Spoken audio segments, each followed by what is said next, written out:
So, in the previous tutorial, we created this NPC that talks to us, and that's all we did. But we never really fixed the original problem, which is, we have all these towns, buildings, mountains here, but how do we actually get inside these towns, or mountains, or buildings, or whatever?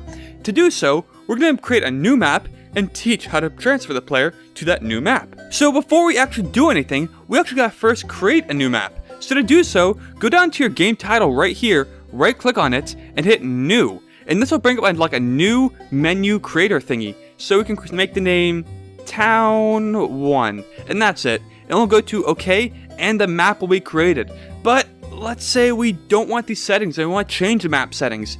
All you have to do is go back to our Town 1, hit space when it's highlighted, and it'll bring up the settings again. So let's make it so the tile set is outside as opposed to overworld. Our previous map had the overworld tile set, which means it had all like the small towns, the mountains, and it just basically be a map that the player used to travel long distances. On the other hand, the outside or inside tile sets will be for like general locations that are more local. So the outside would be for like a local map that you're currently inside of, like the town we're going to be creating, and so we're going to be using that. Let's also make it so the width is something like 30. And let's make it so the height is about 20, just to make it more space. And finally, we also want to create a display name. Now this can be a name that's going to be displayed in the top left when the player enters a map.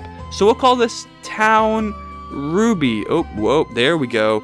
And so we'll hit OK, and our town will expand, get bigger, and as you can see in the left, we have a different tile set available to be used for our tiles. So I'm going to go quickly create a map. One final thing is that if you hold control and scroll backwards, you can actually zoom out for your tile creation, or you can just push these plus and minus magnifying glasses on the top right here to zoom in or zoom out. Anyway, speed up, activate.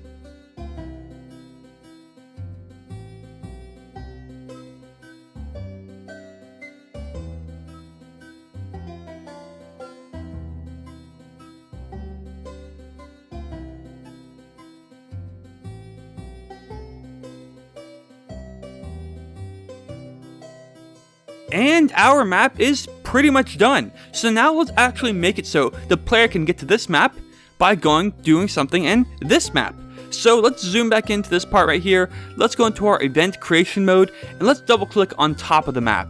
And now we're going to create a new type of event. So first thing we have to do is set the priority to below characters. And this means the player has to be standing on top of the event before it activates. Next, let's set it so the trigger is player touch. This means the player is going to walk on top of this event. When he's done and he's standing on top of the event, then it's going to transfer him to wherever he needs to go. On the other hand, if you did action button, this would mean the player has to be standing on top of it, then click enter or Z to actually make the event run. So in this example, we're actually using player touch. So now we're going to go to our contents, we're going to go inside, go to the second tab, go to the first one right here, which is called transfer player, click on this. Now we're going to select where the player is going to be transferred. So click this right here, and now we're going to have a list of all of our maps, just 2 right now. So we're going to click on Town 1, we're going to click on this new entrance spot right here. Then we're going to set the direction to left, since we want the player to be looking left when the transfer is done. We'll set the fade to black, though you can also use white, or you could remove it completely, though black is a good standard way to do it. So we'll hit OK, and this event is actually done. We do not need an image because we want this to be invisible and see the player just click on it or walk on it without actually having to know that there's anything going on. So let's go ahead and hit the OK. Now let's copy the event. We'll right click, we'll hit copy. Now we can just go up to one of these other tiles and hit paste, and paste it on top of all of the town. So we can also do Control V to just paste it faster. And now when the player walks on top of any part of this town, it'll transfer them to the Town 1 map. So now in the Town 1 map, let's actually go to this tile right here. Let's double click on it. And let's also create another transfer event for moving back. So once again, we'll do the trigger, player touch. We'll go to the contents. We'll go to second tab, transfer player, go choose a place. We'll choose map 001. We'll choose this spot right here. We'll make sure they're looking down. And then we'll fade to black. We'll hit OK. We'll hit OK. We'll save. And now we'll run our game to test it out. So now here we are inside of our game, we're walking around, and we want to go into this map. So all we gotta do is walk on top of it, and we go transferred into the map. So now we're in Town Ruby, and as you can see, we're actually inside the map we created. Now let's go back outside by just walking back to this part right here, and it transfers us back to the overworld. And that's all you need to do. But let's try one final thing. Now, if you're in event mode, if you right click on a tab by right clicking on it like so, we can go to quick event creation and actually create a transfer event for us. It'll ask us to select a location, so we can select one of the locations, we can select a direction, so we can select the direction, and when we hit OK, it'll actually let us create our own quick event. And as you can see, it's pretty much identical to what we created. The only difference is they have this play sound effect for move 1. And this makes it so that there's a sound effect that it plays when we transfer through the event. So let's actually take this and add it into our own transfer event. So let's right click on it, we'll hit copy, and now we can actually go to this event and we can just delete it entirely. So we'll right click on it, delete. Now go back to our own event, we will right click right here and we'll hit paste, and it'll paste it on top of this event right here. So now finally we can delete these other 3 events, so delete, delete, delete. Now we can copy and paste this new one on top of all these, and I did so just by hitting Control C, then Control V as a quick thing to do it.